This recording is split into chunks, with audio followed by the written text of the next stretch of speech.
Shalom Bapak Ibu. Siapa yang merasakan hadirat Tuhan pagi hari ini yang luar biasa? Angkat tangannya jangan segini dong, yang yakin, yang mantep gitu loh. Puji Tuhan. Ya, hari ini sekali lagi kita mau sama-sama belajar kebenaran firman Tuhan ya. Oke. Setiap kita di sini pasti mengasihi seseorang kan? Betul nggak? Entah itu orang tua, entah itu anak, entah itu saudara, entah itu lawan jenis. Nah, satu hal yang setiap kita alami ketika kita punya rasa sayang atau kita punya rasa mengasihi seseorang, pasti kita pengen kenal orang itu lebih lagi, bener nggak? Nah, kalau kita semakin kenal orang itu lebih lagi, seharusnya kita akan makin sayang sama orang itu. Makanya muncul quotes, tahu ya quotes ya, muncul satu perkataan yang bilang seperti ini, gak kenal maka gak sayang, ya kan? Nah, kita sama Tuhan juga kayak gitu Bapak Ibu Saudara. Kita punya rasa mengasihi Tuhan, jatuh cinta sama Tuhan. Tapi kalau kita gak kenal, kita gak akan bisa semakin mencintai Tuhan. Kita gak akan bisa mencintai Tuhan dengan segenap hati, dengan segenap jiwa, dengan segenap akal budi, dan dengan segenap kekuatan kita. Nah, seharusnya semakin kita kenal Tuhan, kita seharusnya semakin cinta Tuhan.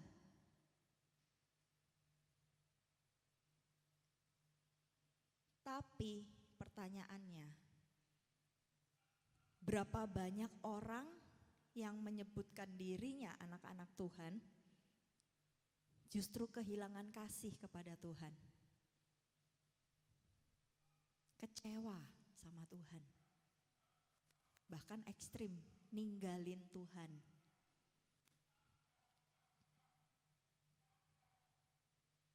Kira-kira ada nggak dari Bapak Ibu Saudara yang bisa menjawab pertanyaan saya? Kenapa sih orang bisa kecewa sama Tuhan? Orang bisa kecewa karena nggak dapat sesuatu, ya. Tapi sebenarnya ya Bapak Ibu Saudara, orang kecewa sama Tuhan karena dia nggak benar-benar kenal sama Tuhan. Dalam pikiran setiap manusia, setiap kita selalu berpikir Tuhan itu baik, Tuhan itu penuh kasih. Betul nggak? Tuhan itu pokoknya yang harusnya gambarannya Tuhan di dalam pikirannya manusia tuh harusnya Tuhan itu benar-benar baik, nggak mungkin ngelakuin atau mengizinkan sesuatu yang nggak baik, gitu kan? Tapi pada kenyataannya ada hal-hal yang terjadi sebaliknya. Itu yang bikin manusia kecewa sama Tuhan. Yang bikin terus habis kecewa marah sama Tuhan. Habis marah sama Tuhan pahit sama Tuhan. Terus habis itu ninggalin Tuhan. Gambaran ini bangsa Israel pun lakukan loh. Umat pilihan Tuhan pun kecewa sama Tuhan, marah sama Tuhan. Sampai bersungut-sungut sama Tuhan. Waktu di padang gurun. Betul kan? Kenapa? Karena kita nggak kenal. Kalau kita kenal Tuhan, kita tahu Tuhan itu punya aturan, punya cara main, gitu. multimedia bisa bantu saya bukakan Hosea 4 ayat 6 yang versi AMP. Nah, ini ya Bapak Ibu Saudara. My people are destroyed for lack of knowledge of my law, where I reveal my will. Because you, the priestly nation, have rejected knowledge, I will also reject you from being my priest. Since you have forgotten the law of your God, I also forget your children. Dalam versi terjemahan yang lain, dalam versi FAYH, Firman Allah yang hidup, itu dikatakan seperti ini. Umatku dihancurkan karena tidak mengenal aku. Dan itu semua adalah kesalahanmu, hai para imam.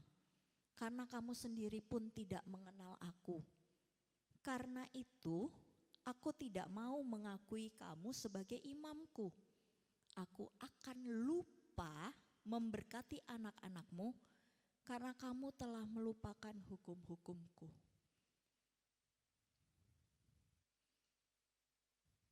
Ini alasan kenapa umat Tuhan hidupnya ancur-ancuran. Firman Tuhan bilang, karena tidak punya pengenalan.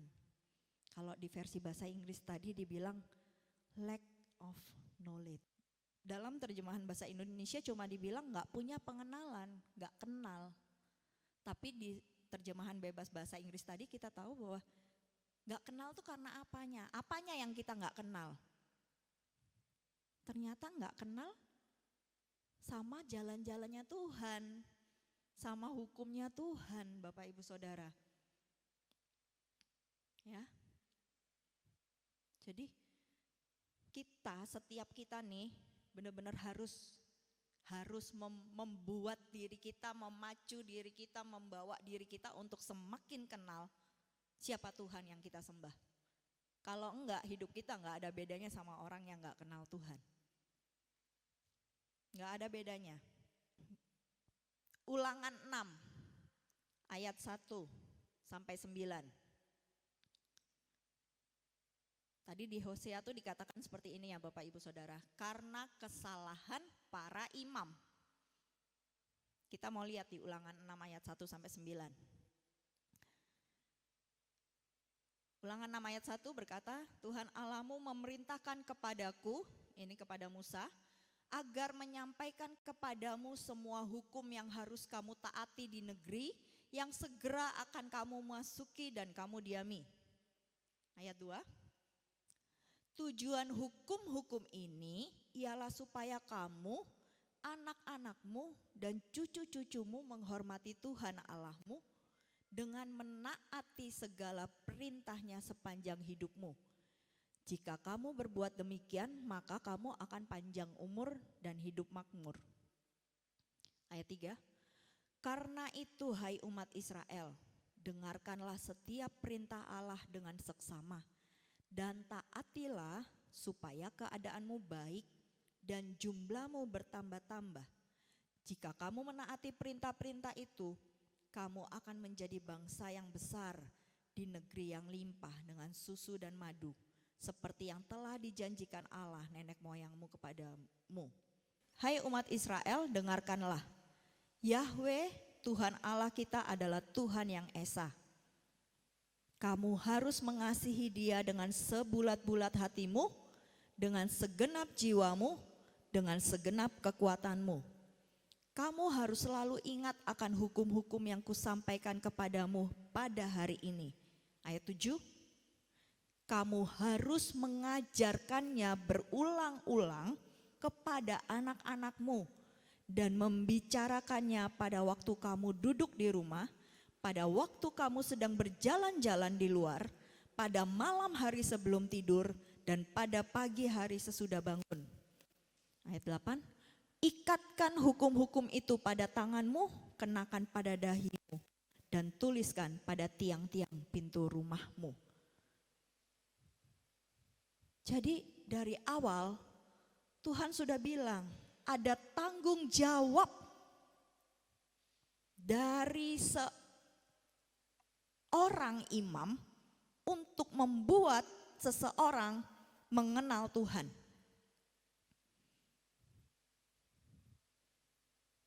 Sekali lagi, ada tanggung jawab atas para imam untuk membuat seseorang lebih kenal sama Tuhan.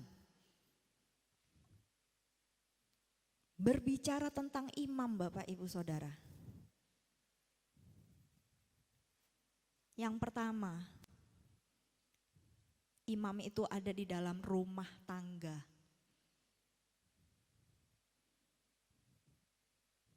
Yang kedua, ada di dalam rumah ibadah.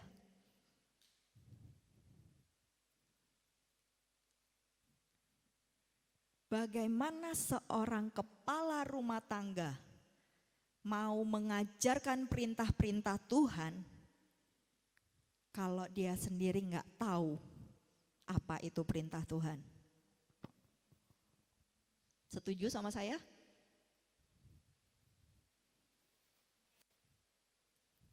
Nggak bisa Bapak Ibu Saudara, terus cuma dilimpahin kepada imam di gereja.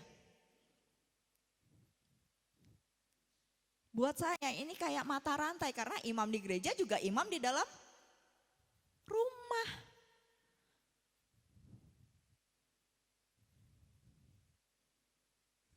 Makanya jangan males belajar, jangan males diajar. Ya toh? Orang yang gak mau belajar dan diajar gak akan bisa mengajar.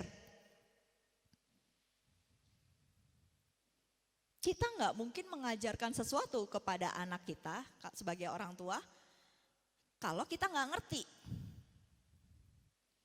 Apa yang mau diajarin kalau kita nggak ngerti? Kita nggak tahu.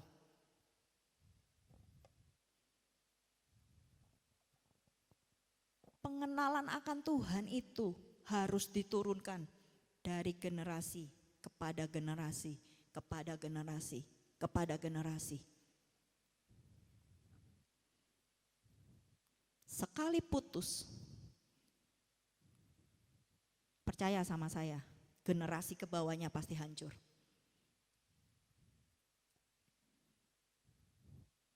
Ini seperti mata rantai Bapak Ibu Saudara. Tidak akan berfungsi ketika satu mata rantai terputus.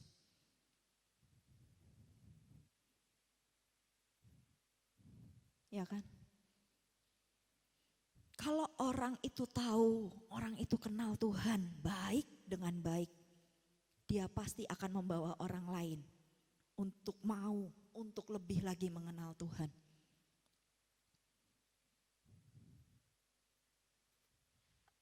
Tahu sama kenal tuh beda ya Bapak Ibu Saudara ya. Saya tahu Pak Jokowi, tapi saya nggak kenal. Kenapa saya nggak kenal? Saya nggak pernah duduk sama Pak Jokowi, saya nggak pernah jalan sama Pak Jokowi, saya nggak pernah makan bareng sama Pak Jokowi, saya nggak pernah ngobrol sama Pak Jokowi, saya nggak tahu Pak Jokowi itu sukanya apa, ritual yang dia biasa lakukan, istilahnya ritual ya, kebiasaan-kebiasaan yang dia lakukan itu apa, saya nggak tahu, nggak kan, makanya saya bilang saya nggak kenal. Saya tahu Pak Jokowi cuma sebatas ya, dia presiden bangsa Indonesia. Kalau kita mau kenal Tuhan, pertama kita tahu dulu. Pengetahuan kita sebatas apa? Oh, Tuhan itu nyiptain saya, Tuhan itu penuh kasih. Tapi untuk kita kenal Tuhan lebih lagi, harus ada yang namanya perjalanan pengalaman bersama dengan Tuhan. Tanpa perjalanan pengalaman kita bersama dengan Tuhan, kita nggak mungkin kenal Tuhan lebih lagi.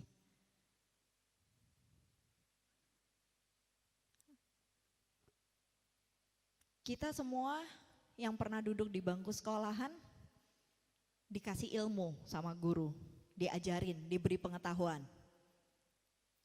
Tapi ada ujian kan untuk kita tahu, oh kita sudah seberapa ngerti sih, seberapa kita paham sama materi yang dibagikan.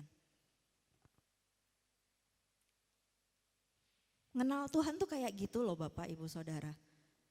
Kita dikasih tahu nih dalam hukum-hukumnya Tuhan, oh Tuhan itu maunya tuh gini, gini, gini, gini. Nah setelah kita tahu ini, kita harus punya pengalaman. Supaya ini enggak cuma berhenti di pengetahuan. Begitu kita punya pengalaman, orang mau ngomong apa tentang Tuhan, kita bilang, enggak kok, Tuhan yang saya kenal enggak gitu. Tuhan yang saya kenal begini.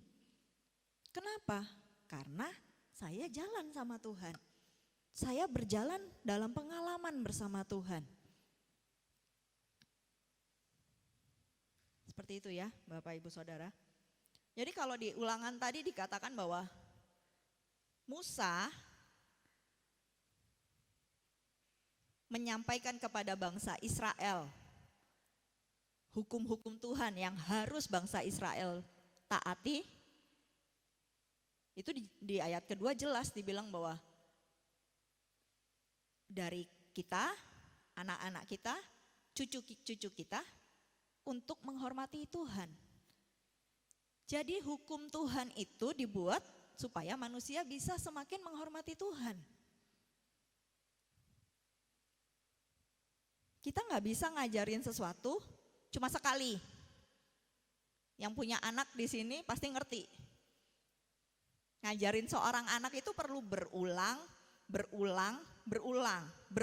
sampai kadang-kadang mungkin kita ngomong, kamu tuh ya udah dikasih tahu berulang kali, kok nggak ngerti-ngerti, kok nggak dilakuin juga, bosen. Saya kadang-kadang ngomong gitu Bapak Ibu Saudara, sama anak-anak saya. Udah diajarin, kok masih dilanggar, kok masih nggak dilakukan, capek loh ngomongin kamu terus. Tapi firman Tuhan bilang, nggak boleh bosen. Berulang. Waktu lagi duduk di rumah, waktu lagi jalan-jalan, malam hari sebelum tidur, pagi hari habis bangun. Minggu lalu Pak Gembala sempat kupas tentang Ulangan 6 ayat 4. Yang harus diajarin tuh ini, Tuhan itu satu. Kamu harus mengasihi Tuhan dengan sebulat-bulatnya hatimu. Artinya dengan segenap hati. Ini loh Bapak Ibu Saudara yang harus diajarin. Ya. Nah, bulan ini kita masuk temanya Loving the King. Tadi saya intro Bapak Ibu Saudara. Setiap kita tahu bahwa hukum yang terutama, yang pertama dan terutama adalah kasihilah Tuhan Allahmu dengan segenap hatimu, dengan segenap jiwamu, dengan segenap akal budimu, dan dengan segenap kekuatanmu.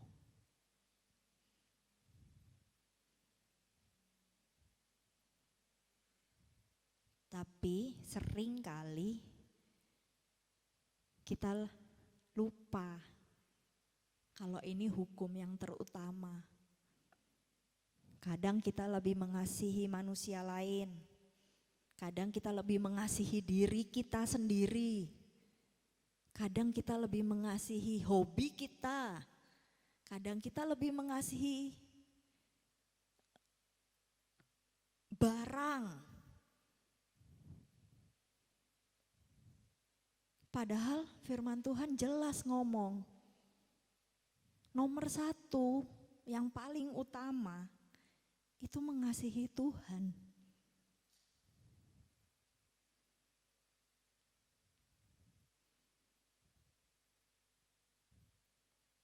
Saya minggu lalu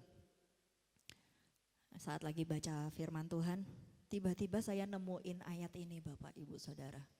Dan ini bikin saya terkejut, kaget, diingetin lagi sama Tuhan. Multimedia tolong bantu saya 1 Korintus 16 ayat 22.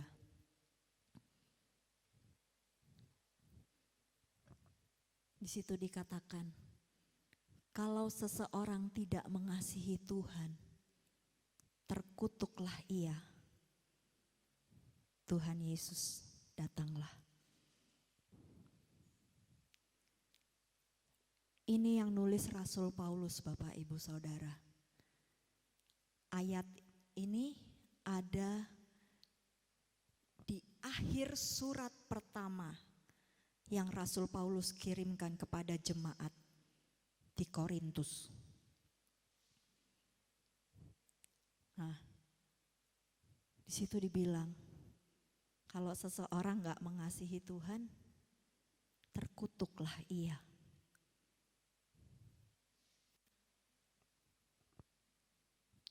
Saya sharing sedikit ya latar belakang jemaat di Korintus.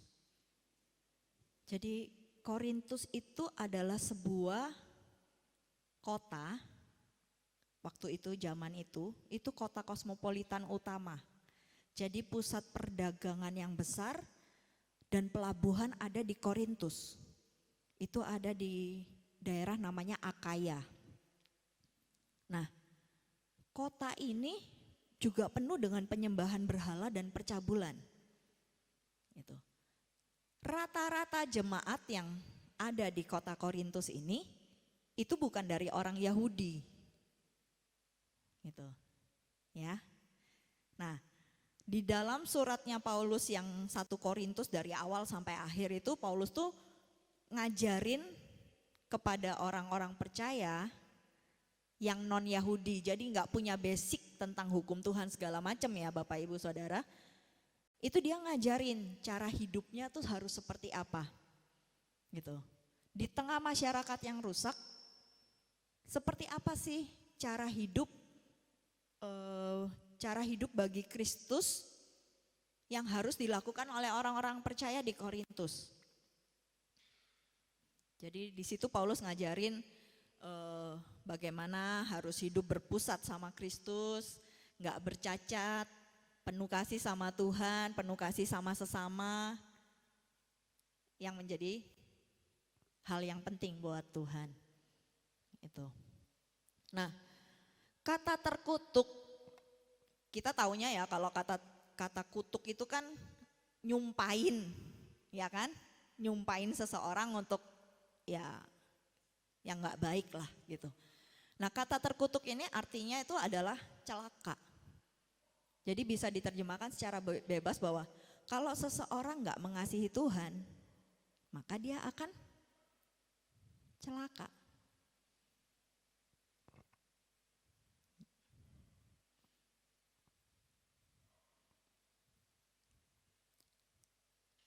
Ini berdasarkan apa yang Musa sampaikan Bapak Ibu Saudara.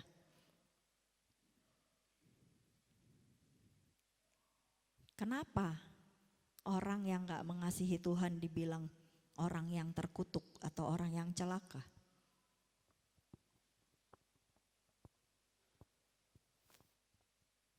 Karena dia gak kenal hukum-hukumnya Tuhan dan akhirnya gak hidup di dalam hukum-hukumnya Tuhan. Nah, kenapa hukum-hukumnya Tuhan itu penting? Karena dari situlah Tuhan memberkati kita. Ya. Ketika kita melakukan berjalan dalam hukum-hukumnya Tuhan, dalam koridornya Tuhan, dalam perintah-perintahnya Tuhan, dalam ketetapan-ketetapannya Tuhan, maka hidup kita itu diberkati Bapak Ibu Saudara. Saya nggak bilang berkat itu materi ya, nggak melulu berkat itu tentang materi, enggak. Tapi hidupnya damai sejahtera, hidupnya penuh sukacita, hidupnya bahagia.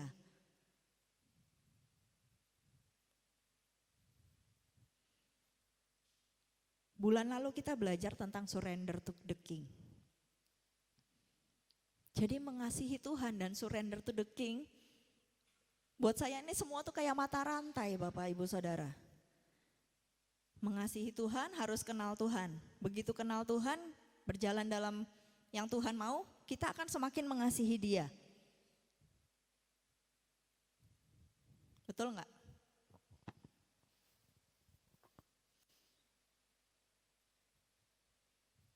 Seperti ini contohnya. Orang tua terhadap anak. Saya pernah bilang dalam salah satu sharing saya, hubungan kita dengan Tuhan itu seperti hubungan orang tua dengan anak. Ya. Orang tua punya aturan. Diajarin ke anaknya. Pastilah setiap anak lahir itu nggak punya rasa benci sama orang tua. Bener nggak? Setiap anak lahir pasti punya rasa sayang sama orang tuanya. Nah, begitu diajarin aturan-aturan yang harus dilakukan. Anak makin kenal orang tuanya. Artinya gini, kalau kamu lakukan ini, bukan aku makin cinta kamu, enggak. Tapi kamu bisa dapat ini. Kamu bisa bahagia. Tidak ada hukuman. Betul? Tapi ketika seorang anak melanggar apa yang sudah ditetapkan sama orang tua yang harus diikuti aturan-aturan main tadi di rumah, orang tua akan hukum anak enggak? At least kalau anak enggak dihukum, anak itu bakal ngalamin kesulitan enggak? Contoh, seorang anak nih udah dibilangin sama orang tuanya, jangan makan es, nanti batuk, nanti pilek. Nggak mau nurut, tetap makan es, banyak-banyak. Lalu akhirnya dia batuk atau pilek. Yang salah orang tuanya atau anaknya? Yang salah orang tuanya atau anaknya? Anaknya toh. Kita sama, Tuhan udah bilang jangan lakukan ini, nanti kamu gini. Tapi kita lakukan, terus kita susah sendiri.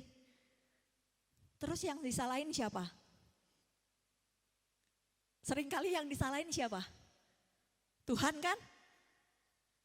Tuhan kok gak tolong aku sih? Padahal Tuhan udah bilang, jangan nak, jangan.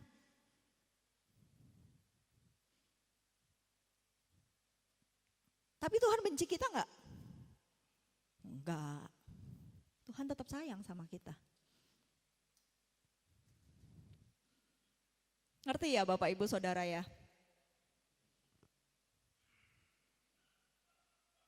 Ini sebenarnya berlaku buat semua orang. Kadang kita sebagai teman juga kita ngingetin teman kita atau sahabat kita, jangan loh nanti gini.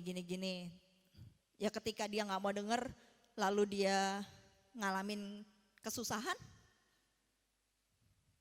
paling kita bisa ngomong apa? Kan sudah saya kasih tahu, betul gak? Seringkali perkataannya gitu, bener gak? Nah gitu loh Bapak Ibu Saudara. Jadi kalau bicara mengasihi Tuhan, kita gak bisa lepas dari bicara tentang mengenal Tuhan. Dan seharusnya semakin kita kenal Tuhan, semakin kita mengasihi Tuhan. Kalau Tuhan sama kita itu kasihnya nggak bakal berkurang. Tapi kita manusia ini, ya itu tadi, sekali kecewa, terus marah. Habis marah, pahit. Habis pahit, ngamuk. Enggak Tuhan-Tuhanan lagi lah. Padahal loh, nafas yang kamu hirup itu dari Tuhan. Kalau Tuhan ngomong gitu, enggak kamu-kamuan lagi lah. Saya enggak mau kasih nafas buat kamu. Selesai, game over kita, selesai hidup kita Bapak Ibu Saudara.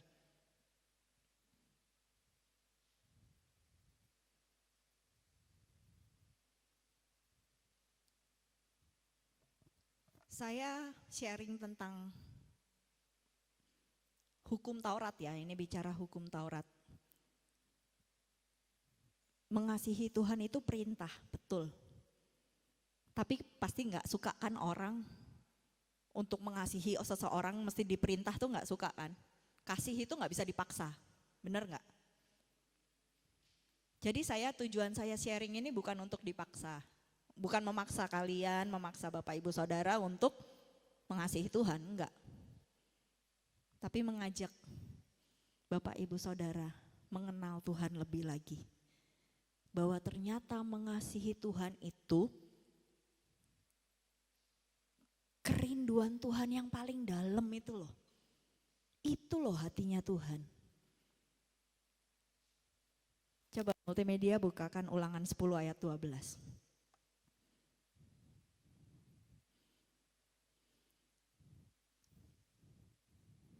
Jadi, hai orang Israel, apakah yang dituntut Tuhan Allahmu dari kamu kecuali takut akan Tuhan, hidup sesuai dengan kehendak-Nya.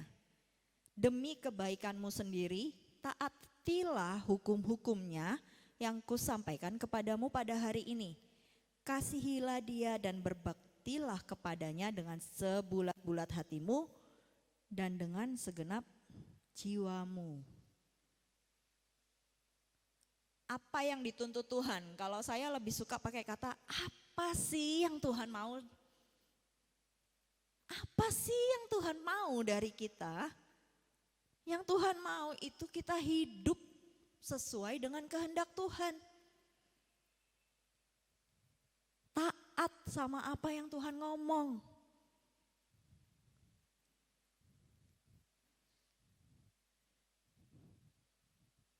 Mengasihi Tuhan dengan sungguh-sungguh itu akan bisa dibuktikan melalui ketaatan kita. Kenapa? Karena banyak proses kematian dagingnya Bapak Ibu Saudara. Makanya bulan lalu kita diajarkan untuk surrender to the King, mempersembahkan.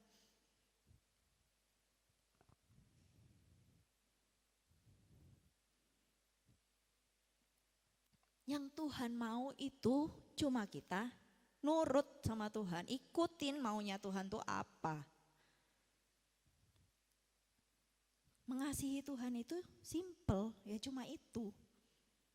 Sama kok. Orang tua juga akan ngomong gitu sama anak. Yang saya mau tuh cuma kamu taat.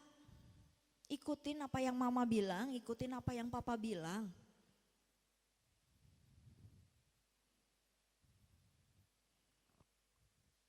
Tapi nih hebatnya Tuhan ya Bapak Ibu Saudara. Hebatnya Tuhan. Ulangan 11 ayat 26.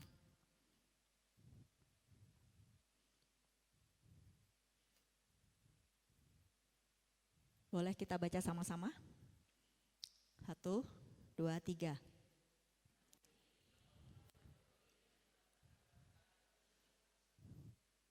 Hari ini kamu boleh memilih antara berkat dan kutuk. Ayat selanjutnya.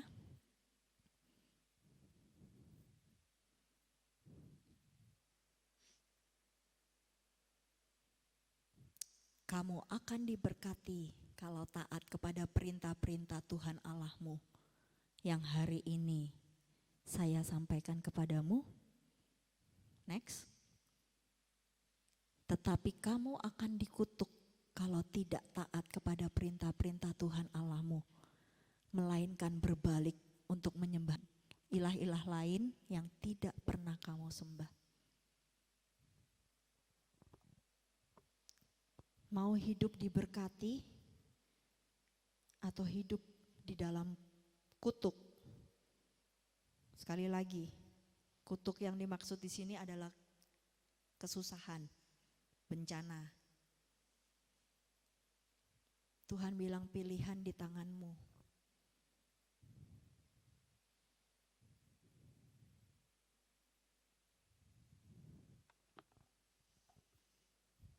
Saya kasih PR Bapak Ibu Saudara. Coba di rumah nanti baca Ulangan 28 ayat 1 sampai 14. Lalu ayat 15 sampai 46.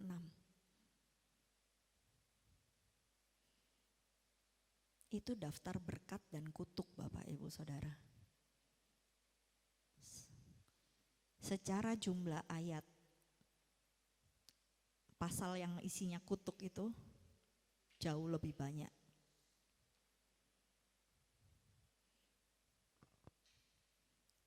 Tapi semua kutuk itu terjadi kalau kita keluar dari kasih. Karena jangan lupa, hukum yang terutama kasihi Tuhan Allah. Selanjutnya yang tidak boleh dilupakan adalah kasih terhadap sesama. Kita lihat Bapak Ibu Saudara, apa yang firman Tuhan tulis tentang hari-hari terakhir. Bukankah firman Tuhan bilang, pada hari terakhir kasih akan menjadi dingin. Hari-hari ini kita lihat bagaimana kasih manusia itu menjadi dingin. Enggak bisa mengasihi sesama. Enggak bisa mengasihi sesama itu berarti enggak bisa mengasihi Tuhan Bapak Ibu Saudara. Karena itu perintah Tuhan.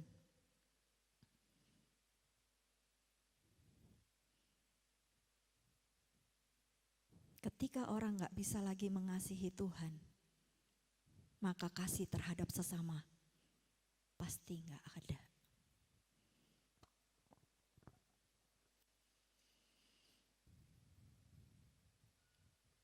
Saya kalau melihat sosial media serem kadang-kadang.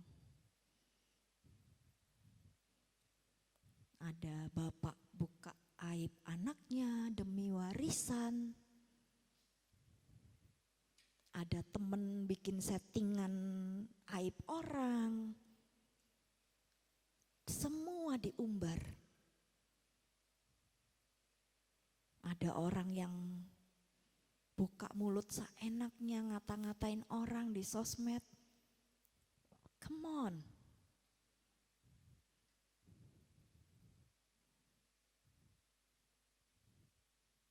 Jangan sampai kita terjebak ya Bapak Ibu Saudara, even hanya berkomentar.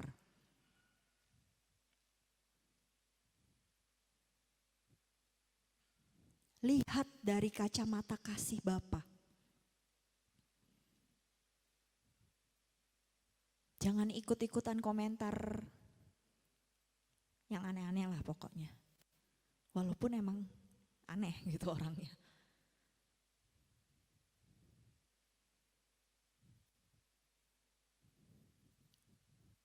Kasih menjadi dingin. Ketika kita tidak bisa mengasihi Allah dengan segenap hati, dengan segenap jiwa, dengan segenap kekuatan kita, maka kasih terhadap sesama gak mungkin ada. Kita belajar bawa hidup kita masing-masing. Minta, Tuhan aku mau kenal Engkau lebih lagi.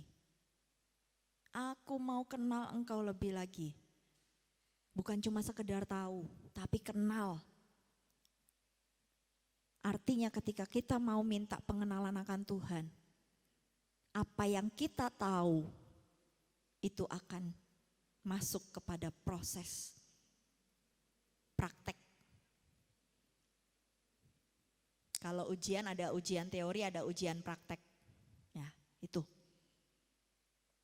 Jangan cuma teori, kita tahu teori tapi kita gak bisa praktek. Berarti kita gak kenal. Tapi ketika kita tahu, lalu kita praktek, kita mulai masuk kepada pengenalan akan Tuhan. Masuk kepada pengenalan akan Tuhan. Semakin kita kenal Tuhan, kita akan semakin mengasihi Tuhan. Kalau kita noleh lihat hidup kita, masa lalu kita mungkin, kita nggak mungkin tahan air mata kita. Kita lihat bagaimana anugerah Tuhan, kasih karunia Tuhan itu benar-benar menyertai kita. Saya undang pemusik dan para pemuji. Bukti bahwa kita mengasihi Allah adalah ketika kita berjalan dan hidup di dalam apa yang Tuhan perintahkan.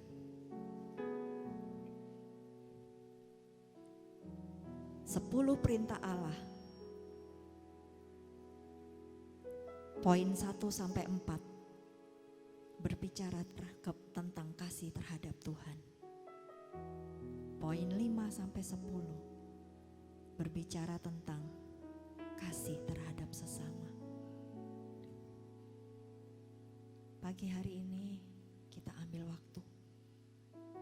Kita renungkan apakah kita benar-benar sudah mengasihi Tuhan.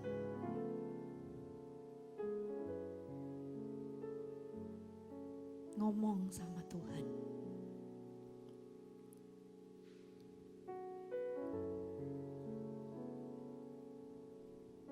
Ambil waktu Bapak Ibu Saudara.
ini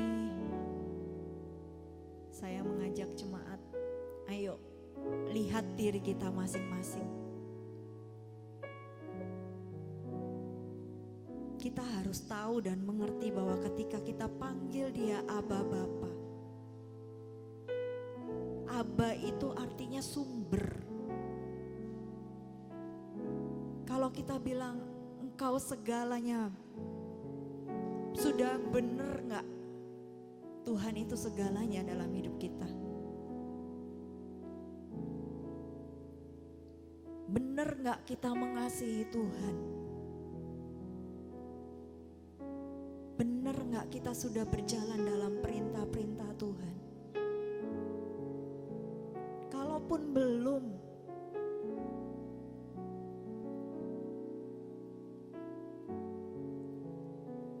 kita bisa terus belajar. Minta sama Tuhan. Tuhan, aku mengasihi Engkau.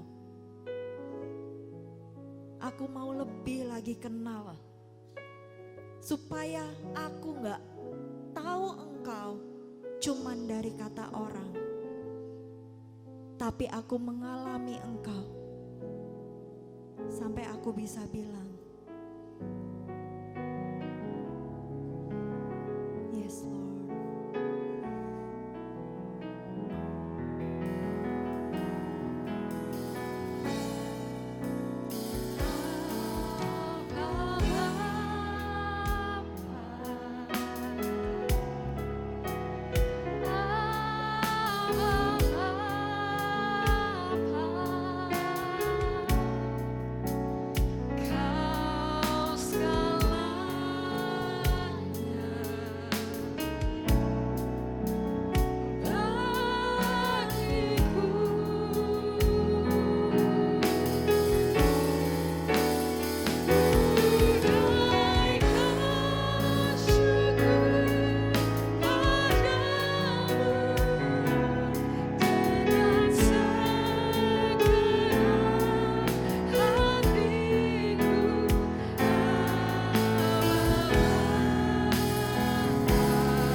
Bapak Ibu Saudara untuk bangkit berdiri.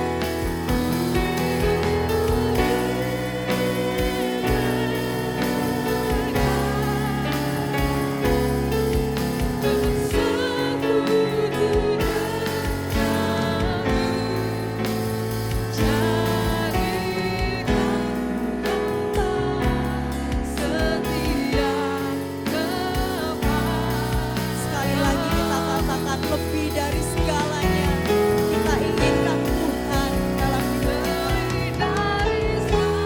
Yes, biar Engkau yang menjadi kesukaan buat hati kami. Biar Engkau yang menjadi segalanya dalam hidup kami, ya Bapa.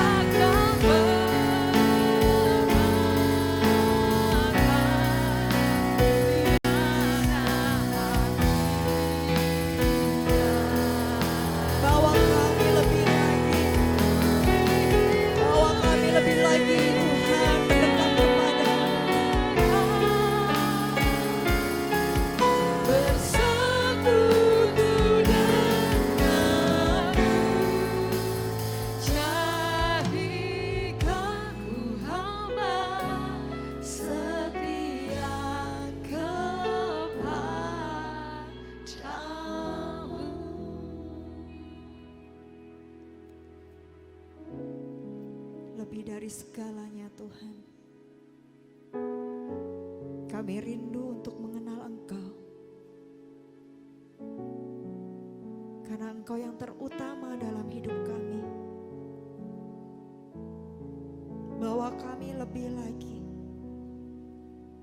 mendekat sampai kami mendapati kedalaman hati-Mu Tuhan. Sehingga hidup kami tidak berjalan dalam kesia-siaan demi kesia-siaan. Thank you Jesus. Kami gak mau cuma tahu Engkau dari kata orang, tapi bawa setiap kami untuk mengenal Engkau secara pribadi. Terima kasih buat kasih-Mu.